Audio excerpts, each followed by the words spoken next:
मैं आज Durgapur mission army की तरफ से मैं कुछ बातें जो आपको बताने जा रहा हूँ।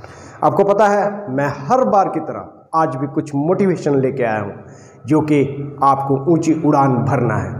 आज ऐसे एक बात बताने जा रहा हूँ जो कि आप पर्दों की मतलब फिल्म की पर्दों में जो देखते हैं, आज उन हीरो की नाम जानते हैं, मगर ऐसे कुछ हीरो हैं जो कि वतन के नाम पे अपने को शहादत करते हैं और की वीर गति को प्राप्त होता है। आज उन्हीं की चंद बातें आपके सामने लेके आ रहा हूँ, आप देखें। क्योंकि आपको पता है 15 अगस्त 1947 देश आज़ादी होती है, मगर जब देश आज़ाद होता है कुछ दिनों के बाद ही, क्योंकि हम रंग जाते हैं आज़ादियों को उस रंगों में, क्योंकि जब अपनी जड़ें जमाती है तो तेजी से एक विकासशील पौधा बन जाती है। और उसी तरह से भारतवर्ष अपने विकासशीलता के ऊपर उभर ही रहा था। आपको पता ही है जस आज़ादी के साथ ही साथ देश अपने रंगों में रंग ही रहा था, पौधों में सिर्फ पौधा जो है बड़ा हो ही रहा था। इसी टाइम इसी वक्त आपको पता है जो कि चाइना हमारी ही पड़ोस, और हम हिंदी चीनी की भाई भाई के नारा देते रहे, हमको पता ही नहीं चला जो कि हम तो अपने हमेशा ही भारतवर्ष के हमारे मुल्क की एक सबसे बड़ी बात है, हम कभी भी किसी से उलझते नहीं है, मगर जो उलझता है उनको छोड़ते भी नहीं है और भ्रातृत्व की तरह हम उनके साथ शामिल होते हैं। इसी तरह से हमारे प्रतिवेशी राष्ट्र जो कि चाइना, उनके साथ भी हम हिंदू चीनी भाई भाई के नारा लगा रहे थे। तो कि इसी वक्त आपको पता है जो भारतवर्ष की मैप के हिसाब से जो कि भारत की दो भाग मतलब भारतवर्ष और चाइना आपको दिखाई दे रहा है, जो कि मैकमोहन लाइन खींची गई है।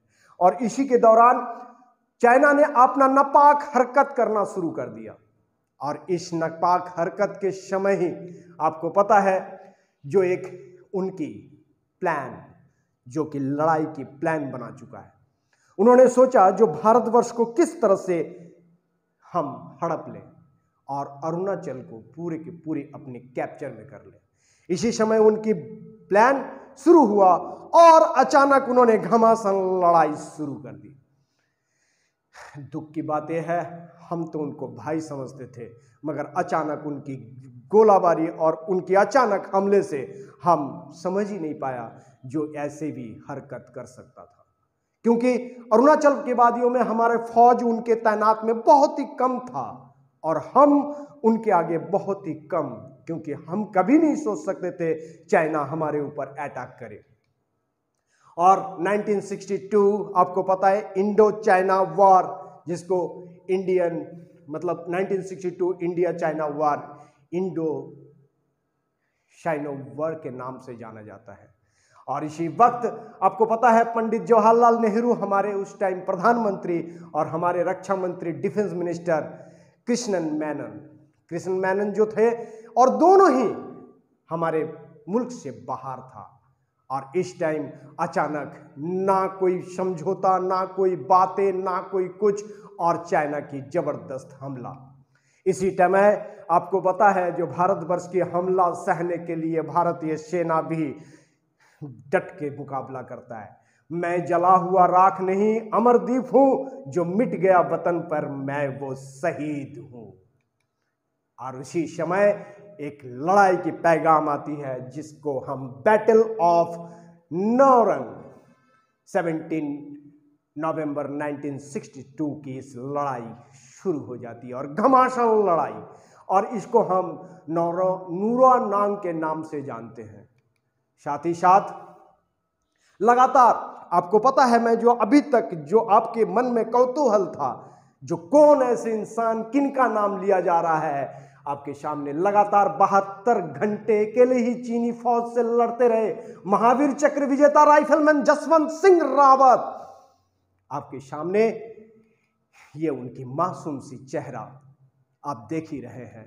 और साथ ही साथ आपको पता है जसवंत सिंह रावत की जन्म 19 अगस्त 1941 में जो कि ग्राम वाडिडू, पट्टी, खटली, पौड़ी, गढ़वाल में हुआ था, जिसको आज उत्तराखंड के नाम से जानते हैं।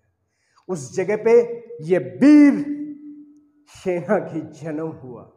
और आप बता रहा हूं आपको, इनके बारे में पता है, जिसने सपने देखते हैं ना वो कभी सोना नहीं जानता, क्योंकि सपना तो वो देखता है जिसको नींद नहीं आता। और ये भी एक ऐसा जो फर्स्ट रैली इन्होंने फर्स्ट टाइम अटेम्प्ट किया, और फर्स्ट टाइम में उसकी उम्र ना होने के चलते 16 साल, 16.5 साल की उम्र में उन्होंने फौज में बहाली नहीं हुआ, क्योंकि क्यूआर के मुताबिक उसकी उम्र कम था। मगर उसकी सपना बेकार नहीं गया। उन्होंने दोबारा दूसरी बार फिर वो छलांग लगाया। पहला आर्मी रैली में उनकी उम्र ना होने के चलते उनको छाट दिया गया, और नेक्स्ट सेकंड रैली, जो कि सेकंड टाइम उन्होंने फिर दोबारा आर्मी के रैली के लिए गया, और उस सेकंड रैली में भी उनका भर्ती नहीं होता और उन्होंने फेलियर होता है। बोलते हैं सफलता अंत नहीं होती और सफलता घातक नहीं होती। सफलता मिले या असफलता, जीवन में आगे बढ़ते रहने की हिम्मत ही मायने रखती है। और उन्होंने उस पैगाम को आगे बढ़ाता रहा, और आखिरकार लंसडाउन के वादियों में जो कि उत्तराखंड में उन्होंने रैली अटेंड किया थर्ड टाइम, और थर्ड टाइम अटेंड करने के बाद उन्होंने जो कि फौज में आखिरकार दाखिला होता है, जसवंत सिंह रावत। और 16 अगस्त, समय को भी आप जान लीजिए, 16 अगस्त 1960 को 4थी गढ़वाल राइफल लंसडाउन में भर्ती हुआ। उनकी रेजिमेंट की नाम 4 गढ़वाल राइफल। और किस्मत ऐसे था जो कि 16.5 साल की उम्र से करते करते जब उनकी 19 साल की उम्र होती है और उसने फौज में दाखिल होता है, और दाखिल होने के बाद सिर्फ 21 साल की उम्र, 2 साल हुआ था सिर्फ उसकी नौकरी 4 गढ़वाल राइफल में। और देखते ही देखते आपको पता है उनकी जब यूनिट ज्वाइन करता है, और उसी यूनिट में ज्वाइन करने के बाद आपको मार्किंग से दिखा रहे हैं, जो ये था हमारा वीर सेना, जो कि महावीर चक्र विजेता जसवंत सिंह रावत। और मैं आपको जूम करता हूं और दिखाता हूं जो कि इसकी जसवंत सिंह रावत की, क्योंकि राइफलमैन जसवंत सिंह रावत बाएं से दूसरा आपको दिखाई ही दे रहा है, और मैं जूम करके दिखा रहा हूं, ये था हमारा वीर सपूत। और इनकी ही कहानी आपके सामने लेके आ रहा हूं। आपको पता है 4 गढ़वाल राइफल, जो कि अरुणाचल प्रदेश की वादियों में एक छोटी सी जगह, जो कि उनकी पलटन, जो कि डेल्टा कंपनी मतलब 4 कंपनी के नाम पे जाना जाता है फौज की लैंग्वेज में। Alpha company, Bravo company, Charlie and delta, उसी तरह से उसकी 4 कंपनी, जिसको कि डेल्टा कंपनी के नाम से जाना जाता है। और उस डेल्टा कंपनी की क्या था, जो उनके सामने एक छोटी सी, जो कि 14,000 फीट के ऊपर, और चीनी सेना के हमला बोला, क्योंकि नूरानांग की जो पुल है, ये जो पुल दिखाई दे रहा है, ये नूरानांग, इस नूरानांग पुल का रक्षा करना था 4 गढ़वाल राइफल की डेल्टा कंपनी की टास्क। और चाइना ने उनकी इतना जबरदस्त अटैक था, जो कि 17 नवंबर 1962 बैटल ऑफ नूरानांग। आखिरकार इंडिया चाइना की सेना आमने सामने भिड़ना शुरू हो गया, और साथ ही साथ 1962 वार में बोला जाता है कि 80,000 चीनी का 12,000 भारतीय सैनिकों की मुकाबला हुआ है। 80,000 सेना के साथ भारतीय का सेना सिर्फ 12,000 सेना सिर्फ लड़ा। और इसमें सबसे पहले इतना उनका सेना होने के चलते भारतीय सेना के पास, क्योंकि 15 साल ही हुआ था, आप गिन लीजिए, क्योंकि 15 अगस्त 1947 को हमको सिर्फ आजादी मिला ही था। हमारा पेड़ ठीक से पनखा ही नहीं था, बड़ा ही नहीं हुआ था, उससे पहले इन्होंने धोखा करके हमला कर दिया। और भारतीय सेना का सिर्फ 12,000 फौज जो कि 80,000 सेना के सामने लड़ने के लिए बाध्य हो गया। सिर्फ हमारे पास ना तो अच्छी तरह से पहनावा, जो कि ठंडी इलाका में लड़ने के लिए हमारे पास अच्छा पहनावा भी नहीं था। आज बहुत डेवलप्ड हो चुके हैं, मगर 1962 में हमारे पास इतना अत्याधुनिक हथियार भी नहीं हुआ करता था। मगर विदेश में पूरा वर्ल्ड ये जानता है भारत की सेना के पास कुछ हो चाहे नहीं हो, उनके पास मनोबल तो बहुत बड़ी होती है और उस मनोबल से ही लड़ाई जीती जाती है। मैं तो ये बताना चाहता हूं, क्योंकि इस लड़ाई में भारतीय सेना की हायर हेडक्वार्टर ने फोर्ट गढ़वाल राइफल को बोला तुम पीछे हटो, और इसी दौरान फोर्ट गढ़वाल राइफल विड्रॉल होना शुरू कर दिया। और जब विड्रॉल होना शुरू कर दिया, इनमें से आपको बताने वाला हूं, जो इनमें से आपका कुछ इस पोस्ट जो कि नूरानांग के नाम पे जाना जाता है, इस पोस्टों में सिर्फ 3 जवान फोर्ट गढ़वाल राइफल का, डेल्टा कंपनी का, उन्होंने तय किया हम यहां से हिलेंगे नहीं। और आखिरकार जसवंत सिंह और उनके साथ लेफ्टिनेंट त्रिलोकी सिंह और राइफलमैन गोपाल सिंह, ये तीनों ने डट के मुकाबला किया और उन्होंने बोला जो मैं किसी भी तरह से पीछे विड्रॉल नहीं होऊंगा। सुना जाता है कि नई भारतीय सेना ने, उन्होंने सिर्फ आदेशों का पालन नहीं किया था बोल के राइफलमैन जसवंत सिंह रावत को कोर्ट मार्शल भी करने का योजना बना लिया था। मगर ये 21 साल की जवान देशभक्ति की नशा लेके उन्होंने ये नहीं सोचा, और 3 जवान राइफलमैन जसवंत सिंह, लेफ्टिनेंट त्रिलोकी सिंह और राइफलमैन गोपाल सिंह, इन्होंने घमासान लड़ाई की, मुकाबला करने शुरू कर दिया और चाइना का फौज को ध्वस्त करने में ये हो गया। और एमिनेशन खत्म हो ही रहा था, क्योंकि इस समय में हमारे भारतीय सेना के पास भी एमिनेशन की भी कमी था। और इस वक्त ये किसी भी तरह से त्रिलोकी सिंह और गोपाल सिंह अपने चाइना का पोस्ट के ऊपर हमला बोला, और उनकी पोस्ट को ऊपर हमला करने के बाद वहां से कुछ जो LMG उन्होंने वहां से लेके आया और जसवंत सिंह को दिया। तीनों ने ही, जसवंत सिंह, त्रिलोकी एंड गोपाल, तीनों ने ही, और आखिरकार दोनों ने ही बेचारों ने, क्योंकि लेफ्टिनेंट त्रिलोकी सिंह और राइफलमैन गोपाल सिंह, इनकी डेथ हो जाती है और मतलब इनको वीर गति की प्राप्त होती है। और आखिरकार जसवंत सिंह अकेला पड़ जाता है, क्योंकि जसवंत सिंह तब अकेला हो जाता है, तो पर भी हिम्मत नहीं हारता, और जसवंत सिंह ने यहां का स्थानीय लड़की जिसका नाम था शीला और नूरू, इनको लेके, क्योंकि ये यहां इनकी खाना और कुछ चीज देने के लिए आता था, और ये शीला और नूरू ने जसवंत सिंह को सहायता किया, और दौड़ दौड़ के इन्होंने सिर्फ एक पोस्ट से फायर नहीं किया, सुनना जाता है ना कि उन्होंने 5 पोस्ट लगा हुआ था और दूरों से 5 पोस्टों से जा के LMG का फायर किया, और एमिनेशन की सहायता करते रहा शीला और नूरू ने। और जसवंत सिंह अपने, बोला जाता है ना, 72 घंटा बिना सोए, और चाइना का जो कि एक ब्रिगेड हेडक्वार्टर को रोक के रखा था, और अकेले ही 300 सेना को ध्वस्त कर दिया। ये था जसवंत सिंह रावत।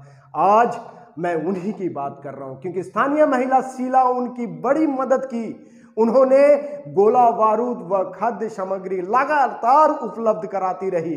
उस समय जसवंत में आई ताकत देखते बनती थी। चीनी सेना का इस गफलत में थी कि पूरी भारतीय सेना गोलियों के बौछार कर रहा है, उन्होंने रोक ही रही है, क्योंकि उनको पता था, उन्होंने ऐसे सोचा जो इतने सारे फायरिंग आ रहा है, सो दैट वहां काफी सारे भारत की, मतलब पूरे इंडियन आर्मी क्या लगा हुआ क्या, मगर एक छोरा, एक वीर, भारत की सपूत, उनके छक्का छुड़ा दिया, 300 सेना को मार गिराया।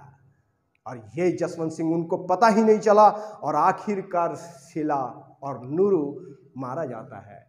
मगर इसी समय में ये जो आप पोस्टें दिखाई दे रहा है आपके सामने, 1 2 3 4 पोस्ट, यही है जो नूरा नांग की पोस्ट। इस पोस्ट में जाके कभी इस पोस्ट से फायरिंग करे, कभी उस पोस्ट से फायरिंग करे, और उन्होंने फायरिंग करता ही रहा आखिर तक, मरते दम तक। 72 घंटा। आप सोच सकते हैं एक इंसान, क्या उनके अंदर जुनून होगा, क्या उनके अंदर देशभक्ति होगा।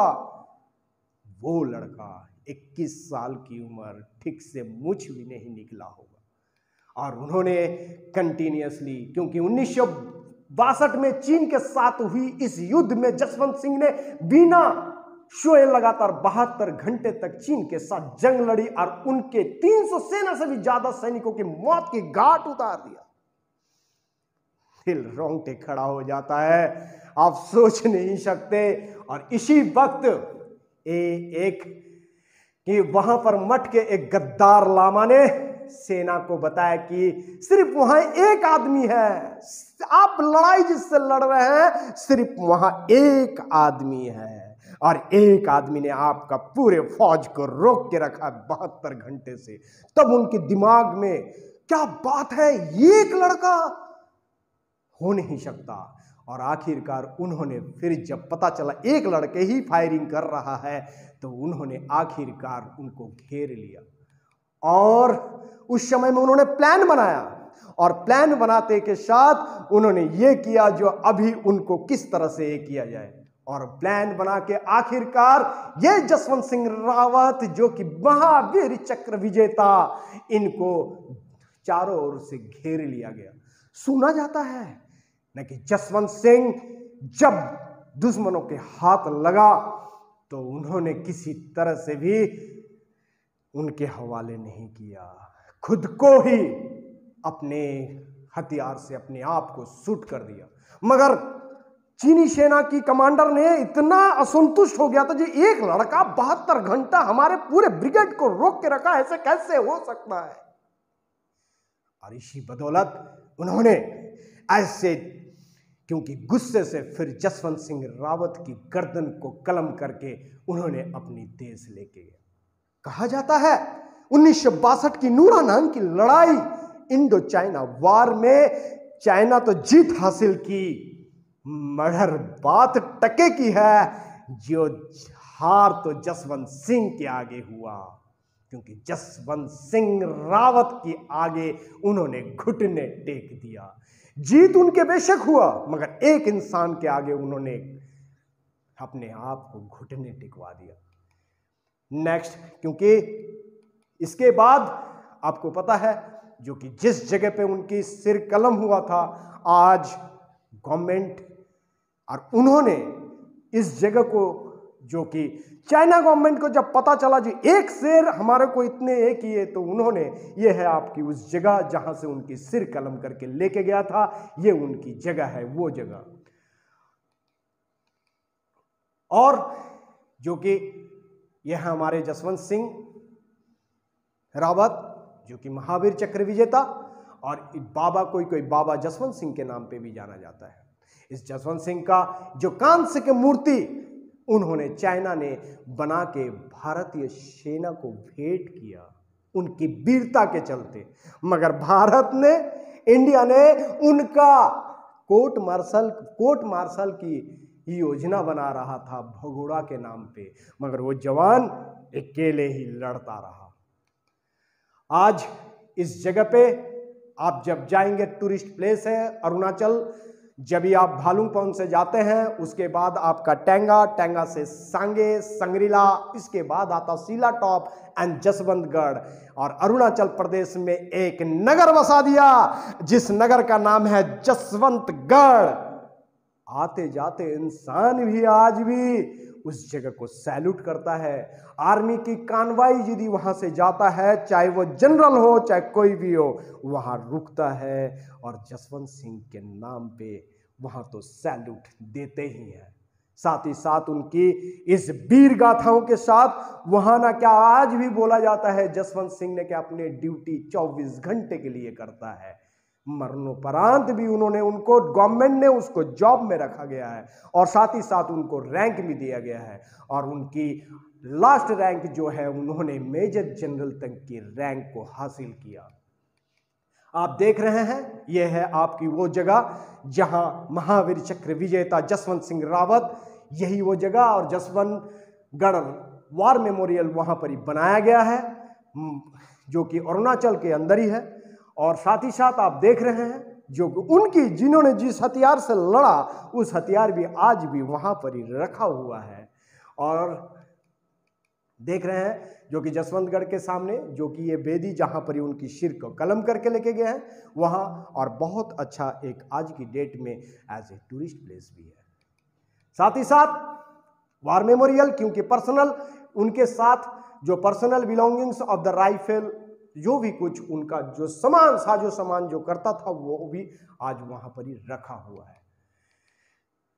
यह है, सुना जाता है न क्या, क्योंकि आज उनकी सेवा के लिए 5 जवान हमेशा 24 घंटे के लिए तैनात है।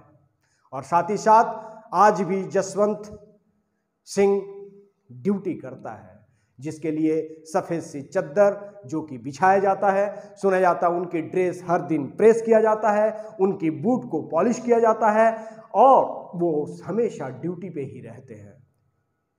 बोलते हैं ना क्या, रात को यदि उन्होंने ड्रेस रखते हैं तो ड्रेस में सलवट पड़ जाता है, बिस्तर में भी सलवट आ जाता है, और बूट के आगे धूल जम जाता है। मतलब है उन्होंने आज भी ड्यूटी करते हैं। सुना गया ना क्या, कोई ड्यूटी पे यदि सो भी जाता है, कोई भी जवान यदि ड्यूटी के दौरान सो जाता है तो उनको ना क्या तमाचा भी लगता है, थप्पड़, जो कि जसवंत सिंह अभी भी। तो आज वहाँ एक डर सी महसूस है, जो भाई सोना नहीं, जसवंत बाबा आ जाएगा, वो वीर सपूत आ जाएगा। सो दैट जागते रहो, देश के लिए जागते रहो। ये था, क्योंकि वीर शहीद सैनिक जसवंत सिंह रावत, जिनके कपड़े आज भी प्रेस किए जाते हैं, जूते पर पॉलिश की जाती है, स्थानीय लोग उन्हें देवता के रूप में पूजते हैं। आज जिस जगह की लड़ाई की बात कर रहे हैं उनको इंसान आज देखने के लिए जाते हैं, टूरिस्ट के लिए बहुत सारे टूरिस्ट पब्लिक जाते हैं, जिस जगह पे हुए हैं उसी के जस्ट थोड़े से नीचे, जिसको नूरानांग फॉल के नाम पे जाना जाता है। नेक्स्ट जो कि सीला पास, जिस सीरा और नूरू जो दोनों बहन इनके साथ दिया था उनके, ये है पास। आज भी जैसे कि लगता है, आपको क्या बताएं, आज भी वो सीला और नूरू 2 पहाड़ियों का नाम उन दोनों की लड़कियों के नाम पे रख दिया जाता है, जो कि सीला और नूरू टॉप। आज भी इंसान जाते हैं तो शायद सीला भी आज भी वहां घूमता है, उनकी आत्मा ना क्या आज भी घूमता है, और बोलते हैं ना कि जसवंत सिंह और सीला और नूरू ना क्या आज भी वहां उस वादियों में झूमता रहता है और देश की हिफाजत करता रहता है। ये है हमारी देश की वीर सपूतों की कहानी। कोई भी गुजरता हुआ इंसान वहां जाके माथा टेकते हैं और सैल्यूट करते हैं। सबसे बड़ी चीज है लिव सर्टिफिकेट। आप कभी सुने हैं, जो कि आज भी वो छुट्टी जाते हैं और उनकी परिवारजन उनका नाम पे ये करते हैं और उनको लिव सर्टिफिकेट दिया जाता है और घर तक पहुंचते हैं। आप देख लीजिए। अभी यहीं पर ही मैं अपना इस छोटी सी मोटिवेशन स्टोरी को खत्म करता हूं, क्योंकि आप हीरो तो बहुत देखे हैं, ऐसे हीरो शायद आपने नहीं देखे होंगे। सो दैट ऐसे हीरो के नाम पे तो एक सैल्यूट बनता ही है। साथ ही साथ मेरा यदि वीडियो अच्छा लगा, लाइक शेयर एंड सब्सक्राइब जरूर कीजिए, सो दैट नेक्स्ट फॉर इंतजार कीजिए, ऐसे ही एक अच्छा सा स्टोरी लेके आपके लिए आऊंगा। सो दैट जय हिंद, थैंक यू।